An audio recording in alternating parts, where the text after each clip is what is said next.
ആദ്യം തന്നെ ടെലിഗ്രാഫിൽ, പിന്നെ ഇന്ത്യൻ എക്സ്പ്രസ്സിൽ, അങ്ങനെ ഇവിടുത്തെ ബോംബെക്ക് വേണ്ടി ചെയ്തു. അവിടെ തന്നെ പല മറ്റേ സ്ഥാപനങ്ങളിൽ ജോലി ചെയ്തു. എല്ലാ കഥകളും ഓടിക്കുന്ന അതിനെ ആഗ്രഹിക്കുന്ന ഗോയൻ്റെ അവാർഡ് 1,00,000 രൂപ നേടി ഞങ്ങൾ പലതൊരു സ്വീകരണത്തെ പറ്റിയിരുന്നു. അപ്പോൾ ഇങ്ങോട്ട് വരുമ്പോൾ പറയായിരുന്നു ഒരു 15 കൊല്ലം മുമ്പുള്ള തലവരാണെന്നൊക്കെ ഉറപ്പാണ്. നമ്മുടെ തലവരിനൊക്കെ വളരെ പെട്ടെന്നാണ് പുരോഗതി ഉണ്ടായത്. അത് നല്ലതായി പോയിട്ട് പഴയ മലപ്പറമ്പ് നൽകിയ പറമ്പിൽ അതിനൊക്കെ കാണാൻ സാധിച്ചു.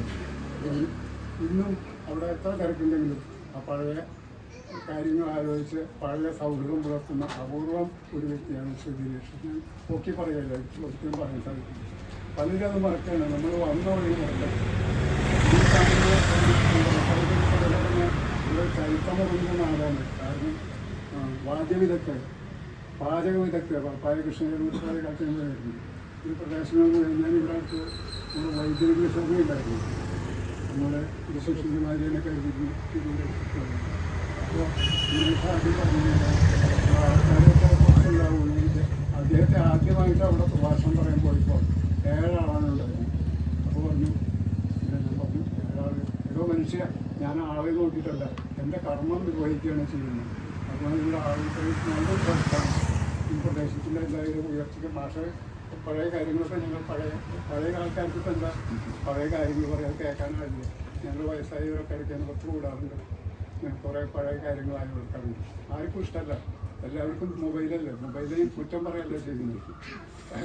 പക്ഷേ ഉള്ള ഉപകാരമുണ്ടോ ഇതിലുള്ള തൊട്ടടുത്ത് ഞങ്ങൾക്ക് പഴയ കാലത്ത് 8 അല്ലെങ്കിൽ 10 മാസത്തേക്ക് പറയും അധ്യാപകരുടെ പേര്, വിദ്യാർത്ഥികളുടെ പേര്, സ്കൂളിൻ്റെ പേര്, ഇംഗ്ലീഷ് വരെ പറഞ്ഞു.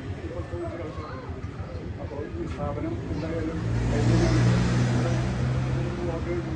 വാടക വരെ എഴുതി വെച്ചിട്ടുണ്ട് 5,000 രൂപ അവിടെ സിറ്റി സെൻ്ററിൽ. സാധാരണ അങ്ങനെ വാടക സ്ഥാപനം നോക്കി ഇപ്പം ഈ ബോംബെയിൽ നിന്ന് നിങ്ങളെ മറ്റേക്ക് കുഴപ്പമായാലൊക്കെ കുറച്ച് കഴിഞ്ഞ് കളിച്ച് കളയാനുള്ള ഒരു കാര്യമാണ് തോന്നുന്നത്. അവിടുത്തെ ജോലിയൊക്കെ മിക്കവാറും കുറേ കഴിഞ്ഞ് ഉപയോഗിച്ച് ഇവിടെ സെറ്റിൽ ചെയ്യാനുള്ള പരിപാടി ആയിരിക്കാൻ ഞാൻ വ്യക്തിപരമായിട്ട് ഞങ്ങൾ കുറേ കാര്യങ്ങൾ പറയാറുണ്ട്. അതായത് നമ്മളങ്ങനെയല്ല, നമുക്ക് അതിനെ സംബന്ധിച്ച് ഒരു കാര്യത്തിൽ മാത്രം പൈസയുടെ കാര്യത്തിൽ നുണ പറയാതെ പറ്റില്ല. ബാക്കി നുണ പറയാതെ അതുപോലെ സമയം ഏത് കുട്ടിയോട് പറഞ്ഞാലും സമയത്ത് ഇപ്പോൾ മീറ്റിങ്ങിൽ കല്യാണത്തിന് വഴി വന്നിട്ട് പറയുന്നത് അതേ 7-8 മണി കൂടും. അങ്ങനെ ഒരു ധാരണയുണ്ട് മനുഷ്യർക്ക്.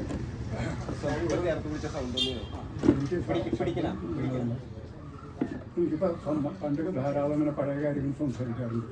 സ്കൂളിൽ പോയി, അതുപോലെ തന്നെ ചായയിൽ വിറവ് വെച്ച് വന്നു. 8ാം ക്ലാസ്സിലും 10ാം ക്ലാസ്സിലൊക്കെ ടീച്ചർമാർ ഫീസ് കൊടുത്തു. അതൊക്കെ പറയാൻ ഇഷ്ടമുള്ള കുട്ടികൾ. പിന്നെ എത്ര ആൾ സ്പോൺസർ ചെയ്യാറുണ്ട്.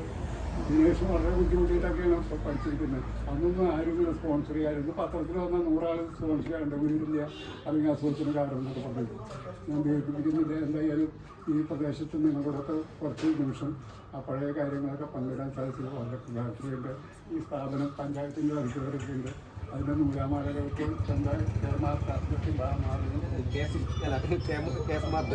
പഴയ കാര്യങ്ങൾ എന്നാലുമൊക്കെ പഴയ നടക്കുന്നുണ്ട്. അതൊക്കെ ദിവസം തോറും മാറിക്കൊണ്ടിരിക്കുകയാണ് ചെയ്യുന്നത് ഓരോ കാര്യങ്ങൾ. അപ്പോൾ പഞ്ചായത്തിൻ്റെ ഈ നാട്ടുകാരുടെ എല്ലാ സഹായവും സ്ഥാപനത്തിനുണ്ടാവണം. തന്നെയല്ല ഈ സ്ഥാപനം നടത്തുന്നവരെ അമിത ലാഭം ബിസിനസ്സിനൊക്കെ ചോദിച്ചില്ല. പണ്ടമ്മണെ എത്ര ചോദിച്ചു എന്താണ് പണ്ടമ്മണെ അപ്പോൾ വലിയ ലാഭം കൊടുക്കുന്നതുകൊണ്ട് നമുക്ക് മുടക്കുകൊടുക്കാൻ ലാഭം കിട്ടും.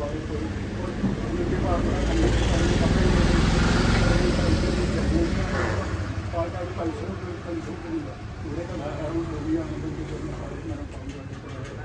എന്തായാലും എന്തെങ്കിലും മറ്റൊരു കാര്യം ഇവിടെ വേറൊരു എൻ്റെ ഒരു മകളുടെ മകൻ ഇവിടുന്ന് അമ്പലപുരത്തുനിന്നാണ് കല്യാണം ചെയ്യുന്നത്. ഇപ്പോൾ അടുത്ത് കഴിഞ്ഞിട്ട് 2 മാസമായിട്ട് വരാനും ഇവിടെയൊക്കെ ഇടപഴകാനും കുറേയൊക്കെ അങ്ങനെ നിങ്ങളൊക്കെ കാണാനും കുറച്ച് വളരെ ഇതൊക്കെയാണ് കുറച്ച് ആൾക്കാർ നല്ല മനുഷ്യരാണ്. കുഞ്ഞുണ്ണിമാഷ് പറയാറുണ്ട്, എൻ്റെ വീട്ടിൽ 4 തവണ വരാറുണ്ട് വന്നിട്ടുണ്ട്. അപ്പോൾ പറയുന്നത് ഇപ്പോൾ എവിടെ ചെന്നാലും ഒരു ബേക്കറിയാണ് എൻ്റെ മുന്നിൽ. ഇവിടെ വന്നപ്പോൾ പഴയ കടുമാങ്ങ വീടും അതെല്ലാം ഉഷാറായിട്ട് നമ്മളതാണ്. ഇപ്പോൾ എല്ലാ ആഴ്ചയിൽ 1 പ്രാവശ്യം 2 പ്രാവശ്യം നമുക്ക് ഹോട്ടലിൽ നിന്ന് ഇങ്ങനെ അങ്ങനത്തെ പോകാൻ കഴിയും. ഈ സാഹചര്യം സൗകര്യങ്ങളിൽ നമുക്ക് പ്രവേശിക്കേണ്ട സൗകര്യം നമ്മുടെ വെള്ളത്തിന് വരെ വയസ്സ് വരുന്ന കാലഘട്ടം നമുക്ക് വരും. അത് നമ്മൾ ഇന്ന് കാണുന്നത് കൊല്ലം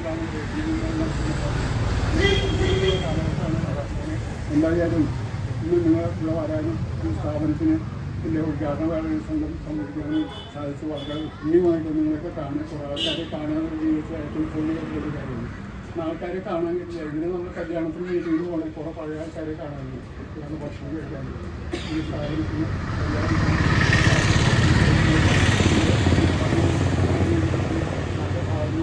അതിൻ്റെ ലാഭം ഉണ്ടാവും. പ്രത്യേകിച്ച് ചായയുടെ കാര്യങ്ങളൊക്കെ അല്ലേ. ഞാൻ ദീർഘിപ്പിക്കുന്നില്ല. എല്ലാവർക്കും ഒരിക്കൽ കൂടി നന്ദി. ഈ സ്ഥാപനത്തിന് എല്ലാവിധ ആശംസകളും. വളരെയധികം നന്ദി. അടുത്തതായി നന്ദി പ്രകാശിപ്പിക്കുന്നതിനായി ശ്രീ ദിനേശ് നായർ ക്ഷണിക്കും. Thank you. എന്നെ സംബന്ധിച്ച് ഒരു സ്വപ്നതുല്യമായ ഒരു നിമിഷമാണ്. കാരണം തീർത്തും അവിചാരിതമായിട്ടാണ് സിറ്റി പ്ലാസ എന്നുള്ള ഈ പ്രൊജക്റ്റ് കൺസെപ്റ്റലൈസ് ചെയ്യുകയും അത് നടത്താൻ തീരുമാനിക്കുകയും ചെയ്തത്. പ്രിയ സുഹൃത്ത് മണികണ്ഠൻ സൂചിപ്പിച്ച പോലെ ഞാൻ ഒരു വളപ്പായക്കാരനല്ല. 4 വർഷമായിട്ടാണ് ഇവിടെ ഒരു വീട് വാങ്ങി സ്ഥലമായി ഇവിടെ താമസമാക്കിയത്.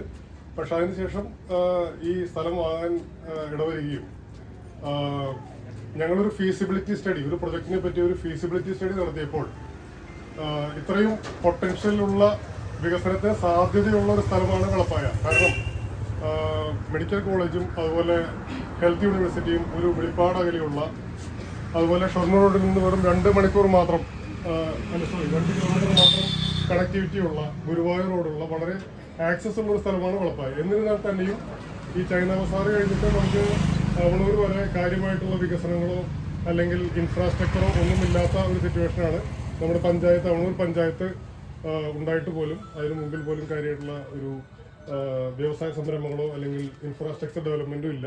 അതുകൊണ്ടാണ് പിന്നെ ഇങ്ങനെ ഒരു കമേഴ്സ്യൽ കോംപ്ലക്സ് ഇവിടെ കൊണ്ടുവരാം എന്ന് തീരുമാനിക്കുകയും ഒരു ഏജൻസി നടത്തിയ ഫീസിബിലിറ്റി സ്റ്റഡിയുടെ അടിസ്ഥാനത്തിൽ ഇങ്ങനെ ഒരു കടമുറികളും അതുപോലെ ഒരു ഇൻസ്റ്റിറ്റ്യൂഷനും ഞാനൊന്ന് പരിചയപ്പെടുത്തിക്കോട്ടെ. നിങ്ങൾ ചിന്തിക്കുന്നുണ്ടാവും എന്താണ് സിറ്റി പ്ലാസ എന്നുള്ളത്.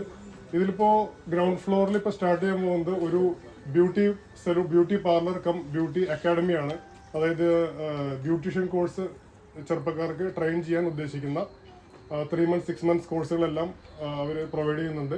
അങ്ങനെയുള്ളൊരു അക്കാഡമിയാണ്. തൽപരമായിട്ടുള്ള യുവാക്കൾക്കും യുവതികൾക്കും അവിടെ ചേർന്ന് പഠിക്കാവുന്നതാണ്. ശ്രീമതി അശ്വതി ആണ് അതിൻ്റെ ഓണർ. അവർക്ക് ഇവിടെ എത്താൻ സാധിച്ചിട്ടില്ല. പിന്നീട് ഇവിടെ ടി ഹബ് എന്നുള്ളൊരു സ്ഥാപനം കൂടി ഇന്ന് പ്രവർത്തനം ആരംഭിക്കുന്നു. ശ്രീ സജേഷ് കൂടി ഉണ്ട്. അദ്ദേഹമാണ് ഇതിൻ്റെ ഓണർ. ശ്രീ സജേഷിന് ഞാൻ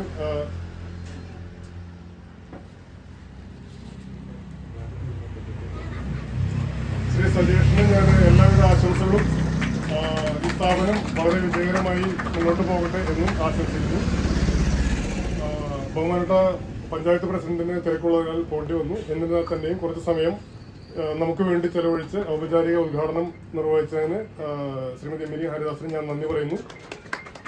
ശ്രീ മണികണ്ഠൻ അദ്ദേഹം സൂചിപ്പിച്ച പോലെ 4 വർഷം മുമ്പ് ഇവിടെ വന്നപ്പോഴാണ് ഞങ്ങൾ പരിചയപ്പെട്ടത്. ഒരു വാർഡ് മെമ്പർ എന്ന നിലയിൽ കൂടിയാണെങ്കിൽ പോലും പിന്നീട് ഒരു സുഹൃത്തായി ഈ പ്രൊജക്ടിന്റെ കൺസെപ്ച്വൽ സ്റ്റേജ് മുതൽക്ക് ഇന്ന് വരെ എല്ലാ കാര്യങ്ങൾക്കും കൂടെ ഒപ്പം നിന്ന് വളരെ വലിയ ഒരു പങ്ക് വഹിച്ച ഒരു വ്യക്തിയാണ്. അദ്ദേഹത്തിന് ഒരുപാട് നന്ദി പറയുന്നു. മുന്നോട്ട് സഹകരണമുണ്ടാവും എന്ന് പ്രതീക്ഷിക്കുന്നു. ഗുരുതുല്യരായ ശ്രീ ലാസർ മാഷ്, അതുപോലെ ശ്രീ ചെറാട്ട് ബാലകൃഷ്ണൻ. ലാസർ മാഷ് ഇവിടെ ഞാൻ പരിചയപ്പെടുത്തുന്ന ഒരു അതിസാഹസമാവും വെള്ളപ്പായ. എല്ലാ കാര്യങ്ങൾക്കും അദ്ദേഹത്തിന്റെ ഗൈഡൻസും അതുപോലെ ആശീർവാദങ്ങളും ഉണ്ടായിട്ടുണ്ട്. മുന്നോട്ടും അതുണ്ടാവും ഞാൻ പ്രതീക്ഷിക്കുന്നു. വികസനം ആരംഭിക്കുന്നത് മനസ്സുകളിൽ നിന്നാണ്. അപ്പോൾ നമ്മൾ ഇവിടെ പൊതുവായിട്ട് ഞങ്ങൾ പറഞ്ഞേക്കാറുള്ള ഒരു കാര്യം എന്ന് പറഞ്ഞാൽ ചൈന ബസാർ കഴിഞ്ഞ് കഴിഞ്ഞാൽ ഈ ഭാഗത്ത് ഡെവലപ്മെന്റ് വരാൻ ബുദ്ധിമുട്ടാണ്, ഒന്നും നന്നാവില്ല എന്നുള്ള ഒരു മൈൻഡ് സെറ്റാണ്. ആ മൈൻഡ് സെറ്റാണ് ആദ്യം മാറേണ്ടത്. കാരണം വികസനം വരണമെങ്കിൽ ആദ്യം വേണ്ടത് ഇൻഫ്രാസ്ട്രക്ചറാണ്. അതായത് നമുക്ക് ഒരു ഷോപ്പോ അല്ലെങ്കിൽ ഒരു ഇൻസ്റ്റിറ്റ്യൂട്ടോ അല്ലെങ്കിൽ ഒരു ഹോട്ടലോ തുടങ്ങാനുള്ള ഒരു കെട്ടിടം അല്ലെങ്കിൽ അതിനുള്ള സംവിധാനം ഉണ്ടായാലാണ് അത് ബിസിനസ്സിൽ വരുന്നത്. അപ്പോൾ അതൊന്നും നമുക്ക് സത്യം പറഞ്ഞു കഴിഞ്ഞാൽ ഇപ്പം നിങ്ങൾ നോക്കുകയാണെങ്കിൽ ഈ ഭാഗത്ത് അധികമായുള്ള പ്രൊവിഷൻ ഇല്ല. ഇത് വളരെ ഒരു ചെറിയ സംരംഭമാണ്. സിറ്റി പ്ലാസ എന്നുള്ളത് ഒരു ചെറിയ പ്രൊജക്റ്റാണ്. ഇതിലും ഒരുപാട് വലിയ പ്രൊജക്റ്റുകളും വലിയ ഐഡിയാസും ഇവിടെ കൊണ്ടുവരാൻ എന്നെക്കാൾ കെൽപ്പുള്ള, എന്നെക്കാൾ സാമ്പത്തിക ശേഷിയുള്ള ലോക്കൽ നോളജുള്ള ഒരുപാട് പേരുണ്ട്. ഇത് വെളപ്പായയുടെ വികസനത്തിന് ഒരു ചെറിയ രീതിയിലെങ്കിലും സിറ്റി പ്ലാസ കോൺട്രിബ്യൂട്ട് ചെയ്യുന്നുണ്ടെങ്കിൽ ചെയ്യട്ടെ എന്ന് ഞാൻ പ്രാർത്ഥിക്കുന്നു. ഇതുപോലെയുള്ള ഒരുപാട് വലിയ പ്രൊജക്റ്റുകൾ വന്ന് നമ്മുടെ ഈ മനോഹരമായിട്ടുള്ള ഗ്രാമം ഒരുപാട് വികസിക്കട്ടെ, അതിനർഹിക്കുന്ന ഡെവലപ്മെന്റ് വരട്ടെ എന്നും ഞാൻ ഈശ്വരോട് പ്രാർത്ഥിക്കുന്നു. ശ്രീ ചെറാട്ട് ബാലകൃഷ്ണൻ നിങ്ങൾക്ക് അധികം പരിചയം ഉണ്ടാവില്ല. എൻ്റെ അമ്മാവനാണ്, ഒരു എഴുത്തുകാരനാണ്, ഒരു തികഞ്ഞ ഗാന്ധിയനായി ജീവിതം ചെലവഴിക്കുന്ന വ്യക്തിയാണ്. മാതൃഭൂമി സ്റ്റഡി സർക്കിളുമായി ബന്ധപ്പെട്ട് തൃശ്ശൂർ ജില്ലയിൽ കഴിഞ്ഞ പല ദശകങ്ങളായി വളരെ ആക്റ്റീവായിട്ട് പ്രവർത്തിച്ചിട്ടുള്ള വ്യക്തിയാണ് അമ്മാവൻ. ഒരുപാട് കുട്ടികളെ വിദ്യാഭ്യാസത്തിനും അതുപോലെ അവരുടെ മറ്റുള്ള സാമ്പത്തിക കാര്യങ്ങൾക്കും സഹായങ്ങളും ചെയ്തുകൊണ്ടിരിക്കുന്ന വ്യക്തിയാണ്. ഞങ്ങൾക്ക് എല്ലാവർക്കും, ഞാൻ എൻ്റെ പത്രപ്രവർത്തന ജീവിതം തുടങ്ങാൻ തന്നെ ഏറ്റവും പ്രധാന ഒരു കാരണം ഒരു വ്യക്തിയാണ് അമ്മാവൻ. അമ്മാവന് ഇവിടെ വന്നതിനും ഞങ്ങളോടൊപ്പം കുറച്ച് സമയം ചെലവഴിച്ചതിനും ഞാൻ എൻ്റെ ആത്മാർത്ഥമായിട്ടുള്ള നന്ദി. പ്രായത്തിൻ്റെ അവശതകൾ ഉണ്ടെങ്കിൽ പോലും ഞാൻ പറഞ്ഞപ്പോൾ ഒരു മുടക്കം പറയാതെ അദ്ദേഹം ഇവിടെ വരികയും നമുക്ക് വേണ്ടി രണ്ടു വാക്ക് സംസാരിക്കുകയും ചെയ്തു, ഇത് ഉദ്ഘാടനം ചെയ്യുകയും ചെയ്തു. നിങ്ങളെല്ലാവർക്കും ഞാൻ നന്ദി പറയുന്നു. എനിക്കറിയാം ഞായറാഴ്ച തിരക്കുള്ള ഒരു ദിവസമാണ്, പല ചടങ്ങുകളും പല ഫംഗ്ഷൻസും എല്ലാം ഉണ്ട്. എന്നാലും എനിക്ക് വേണ്ടി, സ്ഥാപനത്തിന് വേണ്ടി ഇവിടെ വന്ന് കുറച്ച് സമയം ചെലവഴിച്ചതിന് നിങ്ങൾ ഓരോരുത്തരോടും ഞാൻ എൻ്റെ വ്യക്തിപരമായും ഈ സ്ഥാപനത്തിൻ്റെ പേരിലും നന്ദി പറയുന്നു. ഇവിടെ ചായ, ലഘുഭക്ഷണം എല്ലാം ഒരുക്കിയിട്ടുണ്ട്. എല്ലാവരും കഴിച്ച് അത് അംഗീകരിക്കണമെന്ന് ഞാൻ അഭ്യർത്ഥിക്കുന്നു. Thank you.